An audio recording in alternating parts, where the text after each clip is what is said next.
Olá, irmãos e irmãs, muito bem-vindos a mais um momento de meditação do Santo Evangelho com o Padre Luciano de Almeida.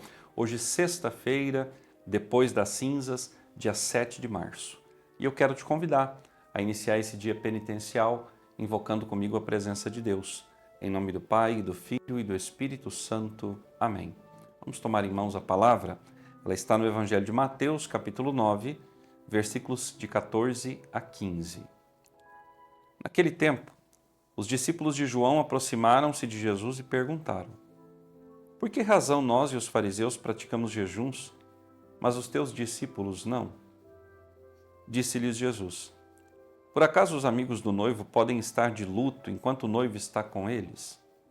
Dias virão em que o noivo será tirado do meio deles. Então sim, eles jejuarão. Palavra da salvação, glória a vós, Senhor. Irmãos e irmãs, nós vemos nesse texto que Mateus nos apresenta a pergunta dos discípulos de João Batista acerca da ausência do jejum na vida dos discípulos de Jesus. Nós sabemos que os discípulos de João Batista eram conhecidos pela austeridade de vida, pelo jejum, pela oração, pela esmola, por outras práticas de mortificação que eles realizavam. Eram tidos pelo povo como homens santos, e de fato eram, mas praticavam o jejum pelo rigorismo da lei. Não haviam entendido que o Messias estava no meio deles e que quando nós estamos na presença de Deus, nós não jejuamos. É por isso que nós não fazemos jejuns aos domingos.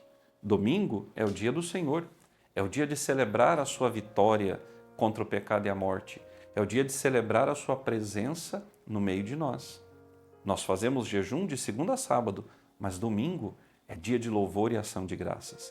É dia da igreja reunida, da assembleia do povo de Deus. É o dia de ouvirmos com festividade a sua palavra e recebermos o seu corpo. Por isso, nesse dia, não há jejum. Assim, o jejum eucarístico. Não ingerir nada uma hora antes da celebração da Eucaristia, ou seja, de receber a Eucaristia. Mas não o jejum penitencial que a igreja nos convida, sobretudo nesse tempo da Quaresma. Jesus vai dizer aos discípulos de João Batista: Olha, o noivo, estando com os convidados, os mesmos não podem fazer jejum numa festa. Quem é que vai a uma festa de casamento para ficar ali olhando os demais comerem e não ingerir coisa alguma?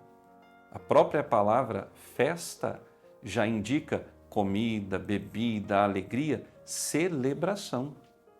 Portanto, enquanto Jesus estava com eles, ou seja, enquanto o próprio Deus caminhava com eles na terra, os instruindo e os preparando para aquilo tudo que viria depois, eles não precisavam jejuar. O jejum começaria a partir do momento em que Jesus voltasse para o céu e os discípulos estivessem aqui agora para combater o bom combate, para completar a corrida e guardar a fé, como nos recorda São Paulo.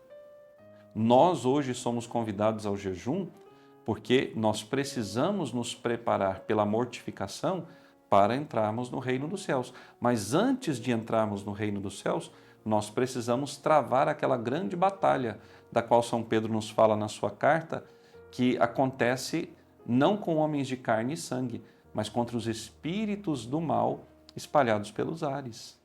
E nós sabemos que são reais, que existem e que estão aí. Apesar de muita gente querer negá-los, mas estão aí.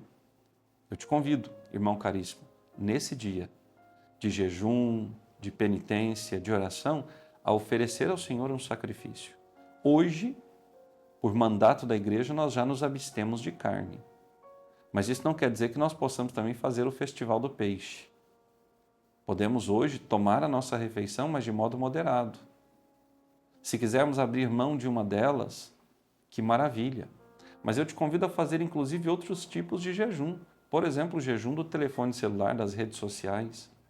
O jejum da língua, não falar mal dos seus irmãos. O jejum dos pensamentos, que tantas vezes te levam para lugares e situações que Deus não deseja você esteja. Então, ofereça a Deus, junto com a mortificação do corpo, também a mortificação da alma, do pensamento, das atitudes. O Senhor esteja convosco. Por intercessão da bem-aventurada Virgem Maria, de São José, seu esposo, e São Miguel Arcanjo, Abençoe-vos o Deus Todo-Poderoso, Pai, Filho e Espírito Santo. Amém. Até amanhã.